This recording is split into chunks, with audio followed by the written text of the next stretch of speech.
Hello friends, स्वागत है आपका एबीसी एकेडमी पर। फ्रेंड्स, आज हम एनसीईआरटी हिस्ट्री क्लास 6 की देख रहे हैं। चैप्टर है आज का 8। आज के चैप्टर का नाम है खुशहाल गांव और समृद्ध परिवार। फ्रेंड्स, एनसीईआरटी के दृष्टि से अगर आप सोच से देखिएगा, आज का ये टॉपिक बहुत ज़्यादा इंपॉर्टेंट है। इसमें आपको बहुत कुछ जानने को मिलेगा, खास करके कृषि के बारे में, लोहे के बारे में, नगर के बारे में आपको बहुत कुछ जानने को मिलेगा। और आज का ये टॉपिक से 1 या 2 क्वेश्चन आपके एग्जाम में आता ही आता है। तो फ्रेंड्स, आइए सबसे पहले स्टार्ट करते हैं आज की क्लास। उसके बाद लास्ट में कुछ बात किया जाएगा आज की क्लास और आगे आने वाले क्लास के बारे में। आइए सबसे पहले देखते हैं लोहे के औजार और खेती। लोहे का प्रयोग आज एक आम बात है। बिल्कुल फ्रेंड्स, लोहे का प्रयोग आज एक आम बात है, मतलब नॉर्मल है। आप सोच भी नहीं सकते हैं कि लोहे का किस तरीके से लोहे का उत्पादन हुआ, कहाँ से आया, क्यों आया, कब सबसे पहले इससे लोहे से कुछ काम किया गया था। आप सोच भी नहीं पाएंगे नॉर्मली, क्योंकि आप लोहे से अपना जो भी काम होगा वो करते चलते हैं और आप सोचने के बारे में बिल्कुल वैसा ध्यान नहीं देते हैं कि कहाँ से आया, नहीं आया। आज इस टॉपिक में कुछ लोहे के बारे में सबसे पहले पढ़ना है। लोहे की चीजें हमारी रोजमर्रा की जिंदगी का हिस्सा बन गई है। बिल्कुल सही बात है। इस उपमहाद्वीप में लोहे का प्रयोग लगभग 3000 साल पहले शुरू हुआ। कब लोहे का प्रयोग सबसे पहले इस उपमहाद्वीप में कब हुआ? फ्रेंड्स, लगभग 3000 साल पहले की बात है। महापाषाण कब्रों में लोहे के औजार और हथियार बड़ी संख्या में मिले। बिल्कुल फ्रेंड्स, महापाषाण कब्रों में लोहे के औजार और हथियार बहुत बड़ी संख्या में मिले थे। महापाषाण का मतलब, महा मतलब बड़ा, पाषाण मतलब पत्थर होता है। बड़ा वाला पत्थर के बारे में बात किया जाए, उस वक्त के बारे में लोहे के औजार और हथियार बहुत मिले थे। इनके बारे में तुम अध्याय 4 में पढ़ चुके हो। जी हाँ फ्रेंड्स, अध्याय 4 चैप्टर 4 में हम पहले पढ़ चुके हैं। अगर आपने उस क्लास को अभी तक नहीं देखा है तो प्लीज आप उसे एक बार देख लीजिए। और मैं बताना चाहूंगा, चैप्टर 1 से लेकर 7 तक का आपको जरूर देखना चाहिए एनसीईआरटी हिस्ट्री का, क्योंकि ये एनसीईआरटी की एक बहुत ज्यादा खूबसूरती है, अच्छाई है। हर एक चैप्टर, हर एक लाइन दूसरे लाइन और दूसरे चैप्टर से काफी मिलता जुलता है। एक लाइन को अगर आप डिस्क्राइब करना चाहोगे, 10 से 15 लाइन आप उसके बारे में लिख सकते हैं। एक लाइन में इतना ज्यादा पावर रखता है एनसीईआरटी की बुक। आपको पता है, एनसीईआरटी की बुक से हर तरह के एग्जाम में क्वेश्चन एनसीईआरटी की बुक से ही आता है। आपको पढ़ना ही पड़ेगा एक बार, इसीलिए आज आप बहुत अच्छे से देखिए।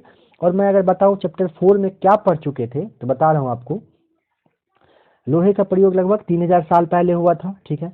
और अगर पहले के चैप्टर में चलेंगे, चैप्टर 1 में, तो आपको वहां देखने को मिलेगा कि सबसे पुराना वेद कौन सा था? ऋग्वेद, जिसकी रचना कब हुई थी?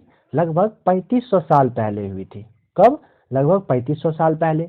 ऋग्वेद की भाषा की बात किया जाए तो भाषा पाक संस्कृत या वैदिक संस्कृत कहलाती है, ठीक है फ्रेंड्स। उस वक्त के कब्रों में, लगभग 3000 साल पहले के बारे में बात किया जा रहा है, उस वक्त के कब्रों में कुछ समानताएं थी। जैसे क्या था? कब्र के पास मिट्टी के कुछ बर्तन भी मिले थे, जिन्हें काले लाल मिट्टी के बर्तन या ब्लैक एंड रेड वेयर के नाम से भी जाना जाता था, ठीक है फ्रेंड्स। अभी इस टॉपिक में पढ़ रहे हैं लोहे के औजार और हथियार के बारे में। आइए आगे देखते हैं। करीब 2500 वर्ष पहले लोहे के औजारों के बढ़ते प्रयोग का प्रमाण मिलता है। कब? लगभग 2500 साल पहले लोहे के जो औजार थे उसका प्रमाण मिलता है। मतलब पुरातत्वविद जो थे, जब वे खोजे, उनको पता चला कि लगभग 2500 साल पहले लोहा का जो यूज था वो काफी ज्यादा बढ़ने लगा था। आखिर लोहे का यूज कहाँ पर हो रहा था? आइए देखते हैं। इनमें जंगलों को साफ करने के लिए कुल्हाड़ियां और जुताई के लिए हलों के फाल शामिल है। क्या करने के लिए? जंगल को साफ करने के लिए कुल्हाड़ी और जुताई करने के लिए जो हल का जो फाल होता था उसमें लोहे का यूज होने लगा था। अध्याय 5 में पढ़ा था कि लोहे के फाल के इस्तेमाल से कृषि का उत्पादन बढ़ गया। बिल्कुल फ्रेंड्स, चैप्टर 5 में देख चुके हैं कि खेती में क्या क्या बदलाव आया था। अगर आपने चैप्टर 4, चैप्टर 5, चैप्टर 3, 2 और 1 को नहीं देखा तो प्लीज आप उसे देखिए, काफी ज्यादा आपको पढ़ने में मजा आएगा। और एनसीईआरटी को आपको एक बार पढ़ना चाहिए। मैं बता रहा हूँ आपको, उस वक्त मैंने बताया था कि इसी समय कृषि में 2 परिवर्तन आए थे। कब? लगभग 2500 साल पहले। क्या परिवर्तन आया था? हल के फाल जो थे लकड़ी के बजाय लोहे के बनने लगे थे।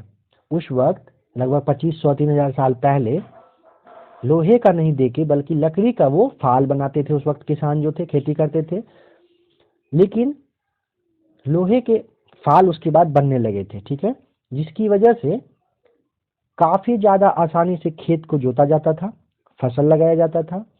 इसकी वजह से उपज काफी बढ़ गई थी। चैप्टर 4 चैप्टर 5 में ये देख चुके हैं। और दूसरा अगर कहिए एग्जाम्पल, दूसरा वहां पे क्या परिवर्तन आया था, लोगों ने खेत में बीज छिड़कने के बजाय धान के पौधे का रोपण करने लगे थे। पहले क्या होता था कि धान का बीज छिड़कते थे, जिस तरीके से गांव में या फिर अभी भी खेत में अगर आप कहें तो घास लगाया जाता है, या फिर कोई साग वगैरह होता है वो लगाया जाता है, धनिया का पत्ता के बारे में आपको पता होगा, वो छीटा जाता है उसका बीज। उसमें क्या होता है ना, कुछ कुछ जगह पे बीज नहीं भी आता है। उसी तरीके से धान में भी प्रॉब्लम होता था, धान का बीज छीटा जाता था और कहीं कहीं पर धान का पौधा नहीं आता था, वहां पर कोई ऑप्शन नहीं होता था। मगर धीरे धीरे क्या हुआ, धान का बीज छीटने के बजाय पौधे का रोपण चालू हो गया।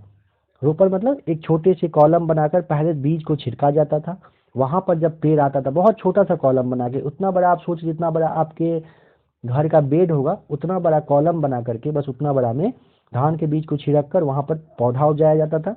और जब एक हाथ के आसपास का वो पौधा होता था तब उसे उखाड़ कर खेत में कुछ कुछ डिस्टेंस पे बिठाया जाता था, जिसकी वजह से कि आपको पता होता था कि जहां जहां पौधा लगाने की जरूरत है बस आप वहीं लगाएंगे, ना आपका पौधा बर्बाद होगा, आप उसकी सेवा भी अच्छे से कर पाएंगे।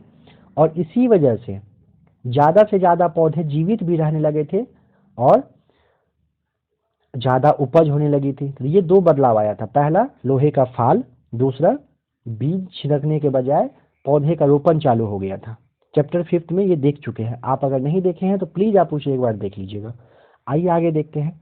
देखिए, महापाषाण कब्रों से मिली लोहे के कुछ सामान है।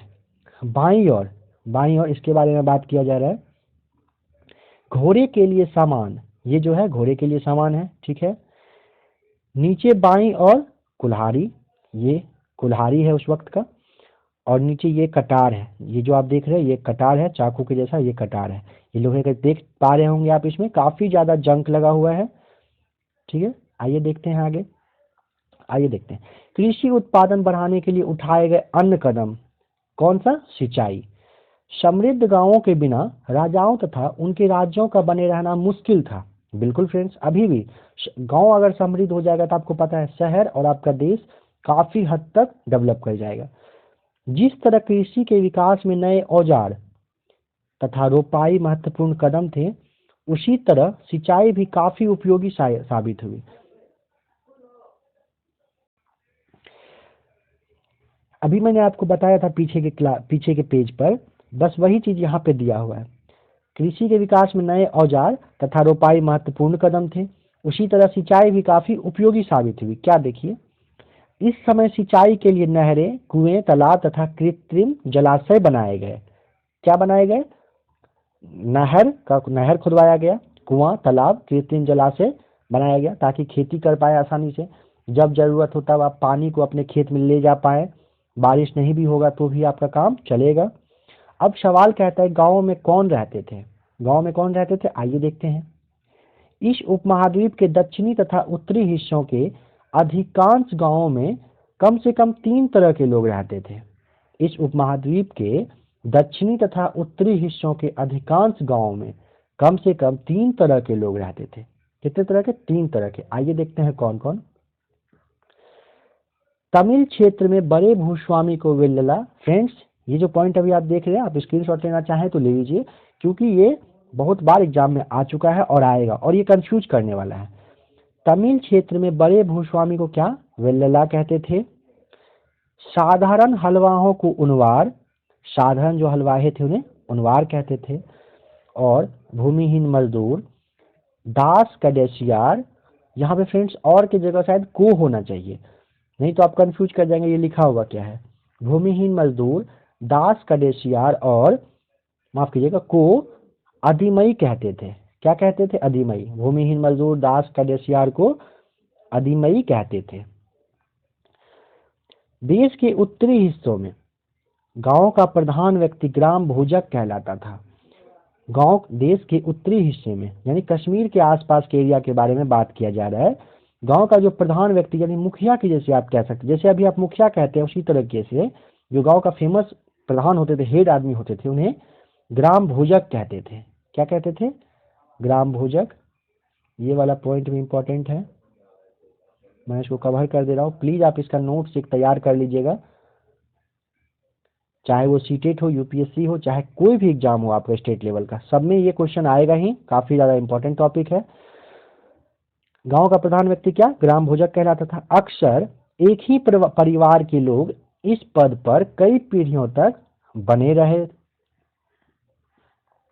यानी कि यह पद आनुवंशिक था। क्या था? आनुवंशिक था।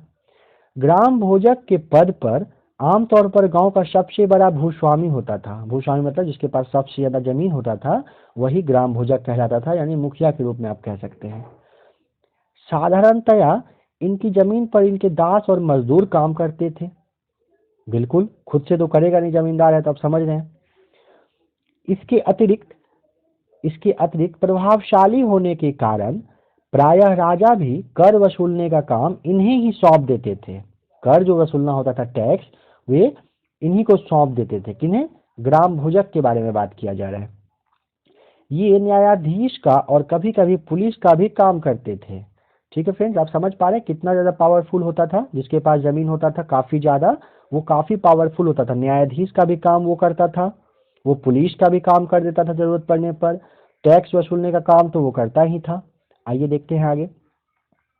ग्राम भोजकों के अलावा अन्य स्वतंत्र कृषक भी होते थे।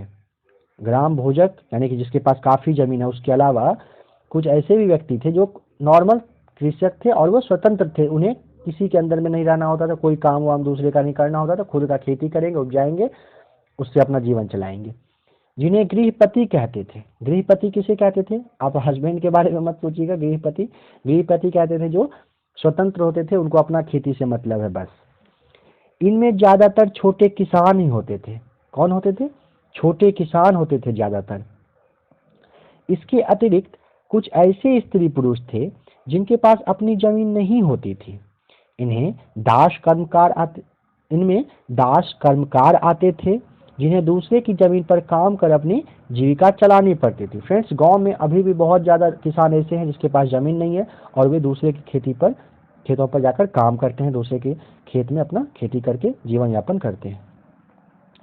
अधिकांश गांवों में लोहार, कुम्हार, बढ़ई तथा बुनकर जैसे कुछ शिल्पकार भी रहते थे। क्या रहते थे गांव में? कौन किस तरह के लोग रहते थे? पीछे के चैप्टर में पढ़ चुके हैं कि गांव में किस तरीके के लोग रहते थे, शहर में किस तरीके के लोग रहते थे। लोहार, कुम्हार, बढ़ई तथा बुनकर जैसे कुछ शिल्पकार रहते थे गांवों में। अध्याय 5 में वर्णित अनेक शहर, जी हाँ फ्रेंड्स, चैप्टर 5 में पढ़े थे, महाजनपदों की राजधानी थे। बहुत सारा शहर था जो महाजनपद की राजधानी थी। एक राजधानी नहीं, काफी ज्यादा था। जैसा कि तुमने पढ़ा, इनमें से कुछ शहर परकोटों से घिरे होते थे। बिल्कुल फ्रेंड्स, बहुत सारा शहर जो है वो परकोटों से यानी कि बाउंड्री दीवार कहिए, उसको सुरक्षित करने के लिए उसको घेरा जाता था। कह रहा है अनेक शहरों में वलयकूप मिले हैं। जैसा कि चित्र में देख रहे हो, क्या मिला? अनेक शहरों में वलयकूप मिला है। ठीक है फ्रेंड्स, ये वलयकूप घूसल-खाने, नाली या कूड़ेदान के लिए प्रयुक्त होते थे। प्रायः ये वलयकूप लोगों के घरों में होते थे। फ्रेंड्स, ये ज़्यादा इंपॉर्टेंट टॉपिक नहीं है, ये पॉइंट नहीं है, इसीलिए मैंने इस पर ज़्यादा फोकस नहीं किया है। आइए आगे देखते हैं। महलों, बाजारों या आम घरों के अवशेष बहुत कम मिले हैं। महल, बाजार या आम जो नॉर्मल घर होता था, फूस का कहिए, पक्का का नहीं होना, दीवार का नहीं होने वाला घर जो होता था, उसके बारे में बात किया जा रहा है। संभवतः लकड़ी, मिट्टी व कच्ची ईंटों या छप्पर से बने होने के कारण ये ज्यादा समय तक नहीं टिक पाए। भविष्य में पुरातत्वविद इनकी खोज कर सकते हैं, वे अभी खोज कर रहे हैं, लेकिन अभी तक वैसा कोई घर नहीं मिला है जो लकड़ी का, मिट्टी का या फिर कच्ची ईंट या छप्पर से जो बना होता था, फूस का, जैसे गांव के भाषा में कहा जाता है, उस तरीके का घर अभी तक नहीं मिला है। प्राचीन शहरों के बारे में वहां गए नाविकों तथा यात्रियों के विवरणों द्वारा भी पता चलता है। प्राचीन टाइम में, उस वक्त में कुछ जो नाविक होते थे, वो जब जाते थे वहां पर, उनसे भी ऐसा कुछ पता चलता था। देखिए आप एक पॉइंट और देख लीजिए। ऐसा ही एक विस्तृत विवरण किसी अज्ञात यूनानी नाविक का है। जिन जिन पत्तनों मतलब जगह पर वह गया, उन सभी के बारे में उसने लिखा। मानचित्र 7 पेज 105 में भरूच को ढूंढने कह रहा है। अब उसके द्वारा दिए गए वर्णन को पढ़ने के लिए कह रहा है। फ्रेंड्स, पीछे की क्लास में आहत सिक्का के बारे में मैंने आपको बताया था। आइए आज आहत सिक्के के बारे में थोड़ा सा आप देख भी लीजिए और फिर समझ लीजिए एक बार। देखिए, सबसे पुराने आहत सिक्के थे कौन सा? पुरातत्वविदों को इस युग के हजारों सिक्के मिले हैं। सबसे पुराने आहत सिक्के थे जो करीब 500 साल चले। आहत सिक्का कितना टाइम चला? लगभग 500 साल। चित्र देख रहे हैं आप, ये वाला आहत सिक्का है। किस तरीके से बनाया जाता था मैंने पहले भी बताया था और अभी आप देख लीजिए। चांदी या सोने के सिक्कों पर विभिन्न आकृतियों को आहत कर बनाए जाने के कारण इन्हें आहत सिक्का कहा जाता था। मैंने बताया था आहत का मतलब होता है चोट पहुंचाना। इस तरह के सिक्के पर चोट पहुंचाकर मतलब हथौड़ी से, लोहे से वार करके, देख रहे हैं आप यहाँ पे शेप बना हुआ, इस तरीके से बना करके से इस तरीके से ढाला जाता था। इन्हें आहत सिक्का कहा जाता था। आइए आगे देखते हैं नगर के बारे में, जहां अनेक गतिविधियों का जो केंद्र था। कह रहे हैं अक्सर नगर कई कारणों से महत्वपूर्ण हो जाते थे। नगर, गांव के बारे में नहीं, नगर के बारे में बात किया जा रहा है। उदाहरण के लिए मथुरा को देखो। मथुरा को देखने के लिए कह रहा है, देखिए मथुरा इस जगह पे है। अब मथुरा के बारे में, नगर के बारे में हम लोग पढ़ने जा रहे हैं। ध्यान से समझिएगा, आपको मेरे साथ बने रहना है, आपको समझ में बिल्कुल आएगा। यह 2500 साल से भी ज्यादा समय से एक महत्वपूर्ण नगर रहा है, क्योंकि यह यातायात और व्यापार के दो मुख्य रास्तों पर स्थित था। कहाँ पर? यातायात और व्यापार के दो मुख्य रास्ता पर वो स्थित था। इनमें से एक रास्ता उत्तर पश्चिम से पूर्व की ओर, दूसरा उत्तर से दक्षिण की ओर जाने वाला था। कहाँ पर? एक रास्ता उत्तर पश्चिम से, इस साइड से, अगर इस तरह का मैप आप देख लीजिएगा रहेगा। एक कह रहा है कि इस साइड से उत्तर पश्चिम से पूर्व की ओर, दूसरा उत्तर से दक्षिण की ओर, इस साइड के बारे में बात किया जा रहा है। ठीक है, दक्षिण की ओर जाने वाला था। शहर के चारों ओर किलेबंदी थी। इनमें अनेक मंदिर थे। शहर के चारों ओर क्या था? किलेबंदी था, मतलब घेरा हुआ था उसको। बाहरी आक्रमण कोई करने वाले आएंगे तो उनसे सेफ्टी के लिए किलेबंदी की गई थी। आसपास के किसान तथा पशुपालक शहर में रहने वालों के लिए भोजन जुटाते थे। मथुरा बेहतरीन मूर्तियां बनाने का केंद्र था। मथुरा क्या था फ्रेंड्स? मूर्ति बनाने का केंद्र था। लगभग 2000 साल पहले मथुरा कुषाणों की दूसरी राजधानी थी। कब? लगभग 2000 साल पहले क्या था? मथुरा जो है, मथुरा वो कुषाणों की दूसरी राजधानी थी। ठीक है फ्रेंड्स, इसके बारे में तुम अगले अध्याय में पढ़ोगे। जी हाँ फ्रेंड्स, नेक्स्ट चैप्टर में कुषाण के बारे में बहुत कुछ पढ़ने को मिलेगा और कुषाण के जो राजा थे उनके बारे में भी एक अलग से एक टॉपिक आएगा। 10 से 12 मिनट का एक वीडियो होगा जिसमें आपको काफी कुल बताया जाएगा। मथुरा एक धार्मिक केंद्र भी रहा है। मथुरा क्या है? धार्मिक केंद्र। जी हाँ फ्रेंड्स, मथुरा अभी भी काफी ज्यादा धार्मिक केंद्र रहा है।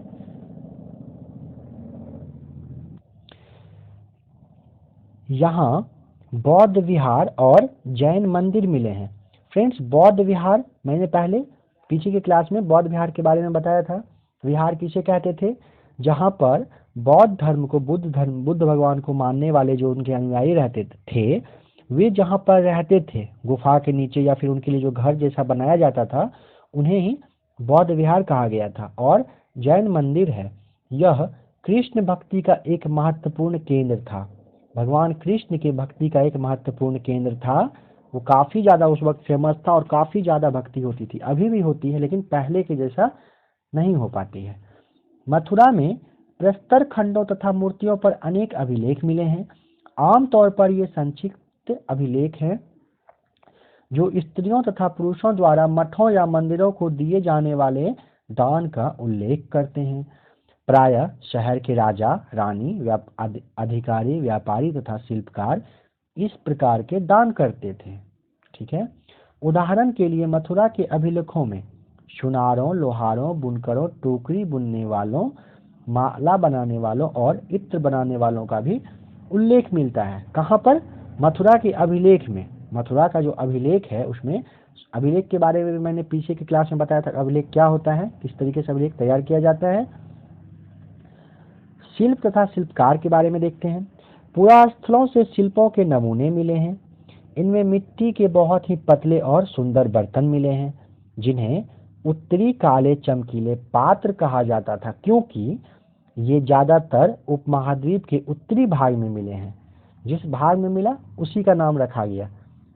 जैसे हड़प्पा, हड़प्पा के आसपास के जगह के बारे में भी हड़प्पा सभ्यता कहा गया। उसी तरीके से उत्तरी काले चमकीली मिट्टी, चमकीले पात्र नाम दिया गया, क्योंकि ये उत्तरी वाले भाग में मिला था। ध्यान रहे, अन्य दूसरे शिल्पों के अवशेष नहीं बचे होंगे। जैसे कि विभिन्न ग्रंथों से हमें पता चलता है कि कपड़ों का उत्पादन बहुत महत्वपूर्ण था। किस चीज का? कपड़ों का जो उत्पादन था वो काफी ज्यादा महत्वपूर्ण था। उत्तर में वाराणसी और दक्षिण में मदुरै। कहाँ पर? उत्तर में वाराणसी और दक्षिण में मदुरै इसके प्रसिद्ध केंद्र थे। यहाँ स्त्री और पुरुष दोनों मिलकर काम करते थे।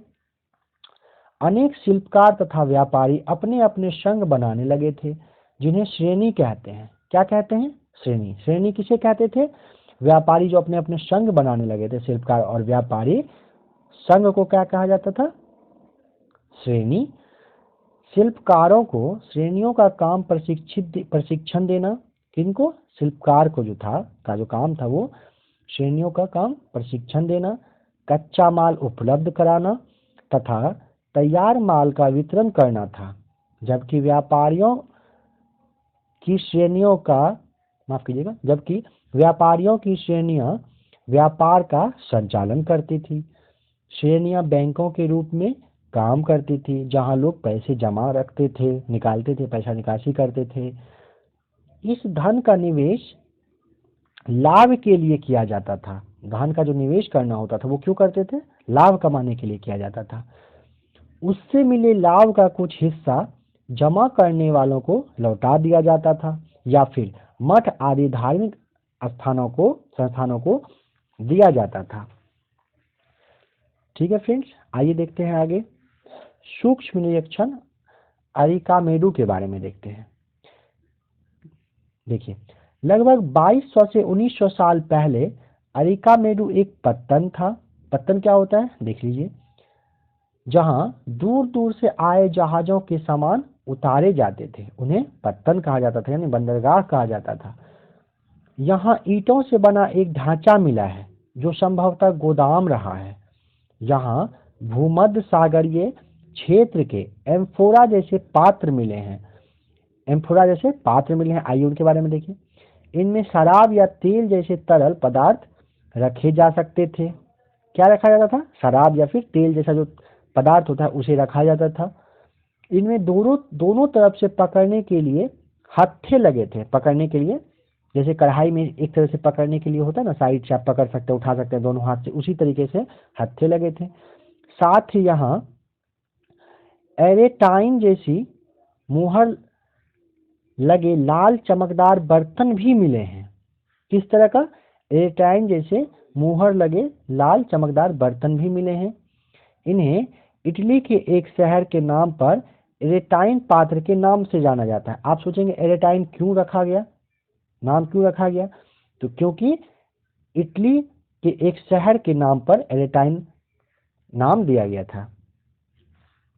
इसे मुहर लगे सांचे पर गीली चिकनी मिट्टी को दबाकर बनाया जाता था।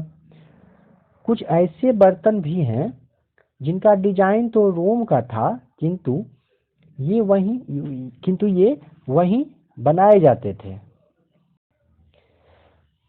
किंतु वे यहीं बनाए जाते थे। यही मतलब कहाँ फ्रेंड्स? अरिकामेडू के बारे में पढ़ रहे हैं। अगर आप पूछेंगे अरिकामेडू है कहाँ, तो मैं आपको बता दूं ये पुदुचेरी में है। कहाँ पर है? पुदुचेरी में है अरिकामेडू।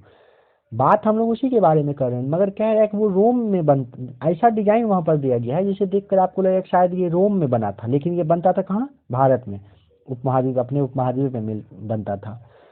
यहाँ रोमन लैंप, शीशे के बर्तन तथा रत्न भी मिले हैं। कहाँ पर? अरिकामेडू में। अरिकामेडू कहाँ पर है? तो वो पुदुचेरी में है। ठीक है फ्रेंड्स।